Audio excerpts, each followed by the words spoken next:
In today's video, I'm going to teach you how to add time to your task in Todoist. Adding a specific time to your tasks is one of the easiest ways to make sure important things don't slip through the cracks.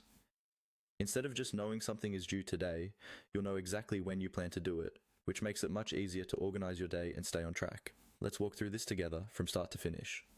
First, open your Todoist app or the web version and look at your task list. Find the task you want to schedule more precisely. This might be something like a meeting, a call, or any task where the exact time really matters.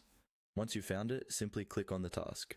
This opens up the task details where you can see information like the task name, its current due date, any labels, and comments.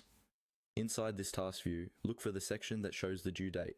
It might say something like today, tomorrow, or show a specific date. Click directly on that date. This will open the date picker, which is where you can choose when the task is due. At this stage, you might already see an option for choosing a time, either as a field beneath the date or as part of the same menu. Once the date picker is open, click on the time option.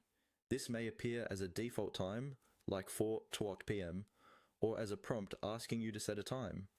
When you click on time, a time selector will appear. Use it to choose the exact hour and minute when you want this task to be due. Take a moment to think about when you're realistically going to work on it. Setting a time that aligns with your schedule makes it much more likely that you'll actually complete it. After you've selected your time, confirm your choice. In most cases, Todoist will automatically save this change, and you'll now see both the date and the time attached to that task in your list. From now on, that task will show up not just as something due on a certain day, but at a specific time, helping you prioritize your work and manage your day more effectively. That's all there is to it. Click on the task, click on the date, and then click on the time to set exactly when it's due.